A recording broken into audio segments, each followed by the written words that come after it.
राधे राधे दोस्तों, श्री बाके बिहारी की कृपा आप पर और आपके समस्त परिवार पर सदा बनी रहे। आज हम सुनेंगे बृहस्पतिवार व्रत कथा। तो सुनिए, एक राजा था जिसके घर में अन्न और धन की कोई कमी नहीं थी, परंतु उसकी स्त्री बहुत ही कृपण थी। वे किसी भिक्षार्थी को कुछ नहीं देती थी, सारे दिन घर के कामकाज में लगी रहती थी। एक समय साधु महाराज बृहस्पतिवार के दिन उसके द्वार पर भिक्षा की याचना करने लगे। स्त्री उस समय घर के आंगन को लीप रही थी। इस कारण साधु महाराज से कहने लगे कि महाराज, मैं इस समय तो लीप रही हूँ, आपको कुछ नहीं दे सकती, फिर किसी अवकाश के समय आना। साधु महात्मा खाली हाथ चले गए। कुछ दिन के पश्चात वे साधु महात्मा आए और उसी तरह भिक्षा मांगी। रानी उस समय लड़के को खिला रही थी। कहने लगी कि महाराज, क्या करूं, अवकाश ही नहीं है, इसलिए आपको कुछ नहीं दे सकती। तीसरी बार महात्मा आए तो उसी तरह उनको टालना चाहा, परंतु महात्मा कहने लगे, यदि तुम बिल्कुल अवकाश हो जाए तो तुम मुझको भिक्षा दोगी। रानी कहने लगी कि हाँ महाराज, यदि ऐसा हो जाए तो बहुत ही कृपा होगी। साधु महात्मा कहने लगे कि अच्छा, मैं तुमको एक उपाय बतलाता हूँ। बृहस्पतिवार को दिन चढ़ने पर उठो, सारे घर में झाड़ू आदि लगाकर कूड़ा एक तरफ इकट्ठा करके रख दो। घर में चौका आदि मत लगाओ। फिर स्नान आदि करके घर वालों से कह दो कि वह हजामत आदि अवश्य बनवाएं। रसोई बनाकर चूल्हे के पीछे रखा करो, सामने कभी ना रखो। सायंकाल को बहुत अंधेरा होने के पश्चात दीपक जलाया करो तथा बृहस्पतिवार को पीले वस्त्र कभी धारण मत करो, ना ही पीले रंग की चीज़ों का भोजन किया करो। यदि ऐसा करोगी तो तुमको घर का कोई काम नहीं करना पड़ेगा। रानी ने अब ऐसा ही करना शुरू कर दिया। बृहस्पतिवार को खूब दिन चढ़ने पर उठी, झाड़ू आदि लगाकर कूड़े को घर में एक तरफ इकट्ठा कर दिया। पुरुषों ने भी हजामत आदि बनवाई। भोजन बनाने के पश्चात चूल्हे के पीछे रख दिया। उसके पश्चात वह सब बृहस्पतिवारों को ऐसा ही करती रही। अब कुछ काल के बाद उसके घर में खाने तक को दाना ना रहा और भोजन के लिए दोनों समय तरसने लगे। राजा रानी से कहने लगा कि रानी, तुम यहाँ पर रहो, मैं दूसरे देश को जाऊं, क्योंकि यहाँ पर मुझे सभी मनुष्य जानते हैं, इसलिए कोई कार्य भी नहीं कर सकता। देश चोरी परदेश भीख बराबर है। ऐसा कहकर राजा परदेश चला गया। वह जंगल में जाता, लकड़ी काट कर लाता था और शहर में बेचता। इस प्रकार वह अपना जीवन व्यतीत करने लगा। राजा के घर रानी और दासी दुखी रहने लगी। किसी दिन उन्हें भोजन मिलता, किसी दिन पानी पीकर ही रह जाती। एक बार जब रानी और दासी को 7 रोज बिना भोजन के व्यतीत हो गए तो रानी ने अपनी दासी से कहा कि दासी, यहाँ पास के नगर में मेरी बहन रहती है, वह बहुत धनवान है, इस कारण तो उसके पास जा और वहाँ से 5 सेर बीजर मांग ला, जिससे कुछ समय के लिए गुजर हो जाएगी। इस प्रकार रानी की आज्ञा मानकर दासी उनकी बहन के पास गई। रानी की बहन पूजा कर रही थी, क्योंकि उस रोज बृहस्पतिवार था। जब दासी ने रानी की बहन को देखा तो वह बोली, हे रानी, मुझे तुम्हारी बहन ने भेजा है, मेरे लिए 5 सेर बीजर दे दो। इस प्रकार दासी ने कई बार कहा, परंतु रानी ने कुछ उत्तर नहीं दिया, क्योंकि वह उस समय बृहस्पतिवार के व्रत की कथा सुन रही थी। इस प्रकार दासी को किसी प्रकार का उत्तर न मिला तो वह बहुत दुखी हुई और उसे क्रोध भी आया और लौटकर अपने गांव में रानी के पास आकर बोली, हे रानी, तुम्हारी बहन तो बड़ी आदमी है, वे छोटे मनुष्य से बात भी नहीं करती, इसलिए जब मैंने उससे कहा तो उसने किसी प्रकार का उत्तर नहीं दिया। रानी बोली, इसमें उसका कोई दोष नहीं है, जब बुरे दिन आते हैं तब कोई सहारा नहीं देता। अच्छे और बुरे का पता आपत्ति काल में ही लगता है, जैसी ईश्वर की इच्छा होगी वह होगा। ये सब हमारे भाग्य का ही दोष है, उधर उस रानी ने देखा कि मेरी बहन की दासी आई थी, परंतु मैं उससे नहीं बोली। इससे वह बहुत दुखी हुई। ये सोचकर कहानी को सुन और विष्णु भगवान का पूजन समाप्त करके वह अपनी बहन के घर चल दी और जाकर अपनी बहन से कहने लगी कि हे बहन, मैं बृहस्पतिवार का व्रत कर रही थी। तुम्हारी दासी गई, परंतु जब तक कथा होती है, जब तक ना उठते हैं और ना बोलते हैं, इसलिए मैं नहीं बोली। कहो दासी क्यों गई थी? रानी बोली, बहन, हमारे यहाँ अनाज नहीं था। वैसे तुमसे कोई बात छिपी नहीं है, इस कारण मैंने दासी को तुम्हारे पास 5 सेर बेजर लेने भेजा था। रानी बोली, देखो, बृहस्पति भगवान सभी की मनोकामना पूर्ण करते हैं। शायद तुम्हारे घर में अनाज रखा हो। इस प्रकार के वचन जब रानी ने सुने तो घर के अंदर गई। वहां उसे एक घड़ा भेजर का मिल गया। तब वह रानी और दासी बहुत खुश हुई और दासी कहने लगी कि रानी देखो, वैसे हमको भोजन नहीं मिलता, इसलिए हम आज ही व्रत करते हैं। अगर इनसे व्रत की विधि और कथा पूछ ली जाए तो हम भी क्या करें? तब उस रानी ने अपनी बहन से पूछा कि बहन, बृहस्पतिवार के व्रत की कहानी कैसे है तथा ये व्रत कैसे करना चाहिए?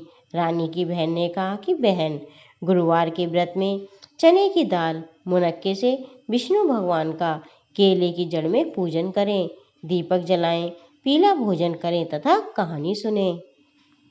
इस प्रकार से गुरु भगवान प्रसन्न होते हैं, अन्न पुत्र धन देते हैं, मनोकामनाएं पूर्ण करते हैं। इस प्रकार से रानी और दासी ने निश्चय किया कि बृहस्पति भगवान का पूजन अवश्य करेंगे। 7 रोज बाद जब बृहस्पतिवार आया तो उन्होंने व्रत रखा। घुड़सवाल में जाकर चना गुड़ बीन लाई तथा उसकी दाल से केले की जड़ का विष्णु भगवान का पूजन किया। अब पीला भोजन कहाँ से आए? बेचारी बड़ी दुखी हुई, परंतु उन्होंने व्रत रखा था। इस कारण गुरु भगवान उनसे प्रसन्न हुए और 2 थालों में सुंदर पीला भोजन लेकर आए। दासी को देकर बोले, हे दासी, ये तुम्हारे और रानी के लिए हैं, तुम दोनों करना। दासी भोजन पाकर बड़ी प्रसन्न हुई और रानी से बोली, रानी भोजन कर लो। रानी को इस विषय में कुछ पता नहीं था, इसलिए वह बोली, अरे दासी, तू ही भोजन कर, क्यों व्यर्थ में हमारी हंसी उड़ाती है? दासी बोली, एक महात्मा भोजन दे गए हैं। रानी कहने लगी, वे भोजन तेरे लिए ही दे गए हैं, तू ही भोजन कर। दासी कहने लगी, वह महात्मा हम दोनों को 2 थालों में भोजन दे गया है, इसलिए हम और तुम दोनों साथ साथ भोजन करेंगी। इस प्रकार रानी और दासी ने दोनों ने गुरु भगवान को नमस्कार करके भोजन प्रारंभ किया तथा प्रत्येक बृहस्पतिवार को गुरु भगवान का व्रत और विष्णु पूजन करने लगी। बृहस्पति भगवान की कृपा से फिर रानी और दासी के पास काफी धन हो गया।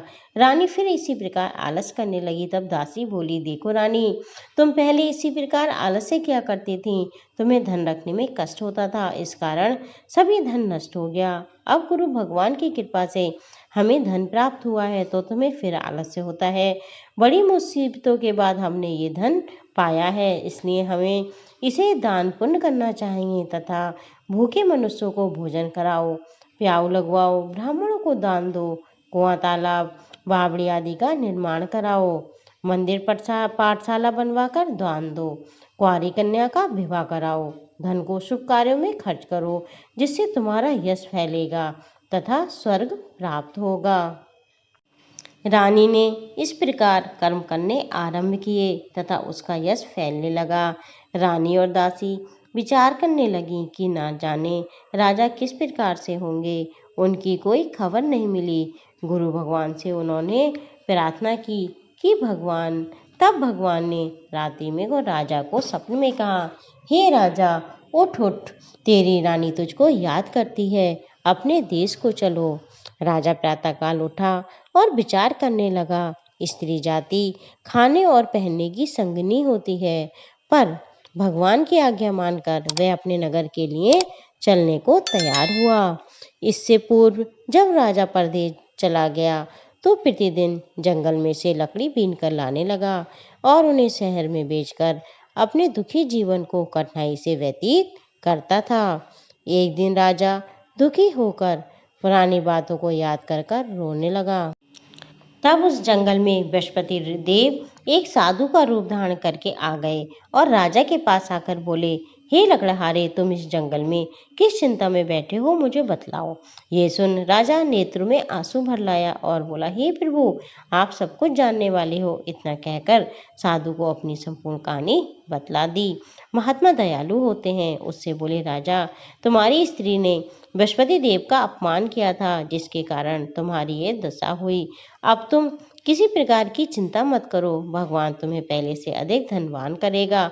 देखो, तुम्हारी स्त्री ने बृहस्पतिवार का व्रत प्रारंभ कर दिया है और तुम मेरा कहना मानकर बृहस्पतिवार का व्रत करके चने की दाल, गुड़, जल को लोटे में डालकर केले का पूजन करो, फिर कथा करो और सुनो। भगवान तेरी सब मनोकामनाओं को पूर्ण करेंगे। साधु को प्रसन्न देख राजा बोला, हे प्रभु, मुझे लकड़ी बेचकर इतना पैसा नहीं मिलता जिससे मैं भोजन के उपरांत कुछ भी बचा सकूं। मैंने रात्रि में अपनी रानी को व्याकुल देखा है। मेरे पास कुछ भी नहीं है जिससे कम से कम मैं उसकी खबर तो मंगा सकूं। और कौन सी कहानी कहूँ, मुझको ये भी मालूम नहीं है। साधु ने कहा, हे राजा, तुम किसी प्रकार की चिंता मत करो। बृहस्पतिवार के दिन रोजाना की तरह लकड़ियाँ लेकर शहर जाओ। तुमको उस दिन रोज से दोगुना धन प्राप्त होगा, जिससे तुम भली प्रकार भोजन कर लोगे तथा बृहस्पति देव की पूजा का सामान भी आ जाएगा। इतना कहकर साधु देवता वहां से लोप हो गए। धीरे धीरे समय व्यतीत होने पर बृहस्पतिवार का दिन आया। राजा जंगल में लकड़ी काटकर शहर में बेचने गया। उसे उस दिन और दिन से अधिक पैसा मिला। राजा ने चना गुड़ आदि लाकर बृहस्पतिवार का व्रत किया। उस दिन से उसकी सभी कठिनाइयां दूर होने लगी। परंतु जब दोबारा बृहस्पतिवार का दिन आया तो वह राजा व्रत करना भूल गया। इस कारण बृहस्पति भगवान नाराज हो गए। उस दिन नगरी के राजा ने विशाल यज्ञ का आयोजन किया। शहर में ये घोषणा करा दी कि कोई भी मनुष्य अपने यहाँ भोजन ना बनावे, समस्त जनता मेरे यहाँ भोजन करने आवे। इस आज्ञा को जो नहीं मानेगा उसके लिए फांसी की सजा दी जाएगी। राजा की आज्ञा अनुसार शहर के सभी लोग भोजन करने गए, लेकिन लकड़हारा वहां पर कुछ देर से पहुंचा, इसलिए राजा उसको अपने साथ लिवा ले गए और ले जाकर भोजन करा रहे थे। तभी रानी की दृष्टि उस खूंटी पर पड़ी जिस पर उनका हार लटका हुआ नहीं था। वह वहां दिखाई नहीं दिया। रानी ने निश्चय किया कि मेरा हार इसी मनुष्य ने चुरा लिया है। उसी समय पुलिस को बुलाकर उसे जेल खाने में डलवा दिया। जब राजा जेल खाने में पड़ गया तो वह बहुत दुखी होकर विचार करने लगा कि ना जाने किस पूर्व जन्म के कर्म से मेरे लिए दुख प्राप्त हुआ है, और उसी साधु को याद करने लगा जो कि उसे जंगल में मिला था। उसी समय तत्काल बृहस्पति देव साधु के रूप में प्रकट हो गए और उसकी दशा को देखकर कहने लगे, अरे मूर्ख, तूने बृहस्पति देवता की कथा नहीं करी, इस कारण तेरे लिए ये दुख प्राप्त हुआ है। अब चिंता मत कर, बृहस्पतिवार के दिन जेल खाने के दरवाजे पर 4 पैसे पड़े मिलेंगे, उनसे तू बृहस्पतिवार का पूजन करना, तेरे सभी कष्ट दूर हो जाएंगे। बृहस्पतिवार के दिन उसे 4 पैसे पड़े मिले। राजा ने कथा की तो रात्रि में बृहस्पति देव ने उस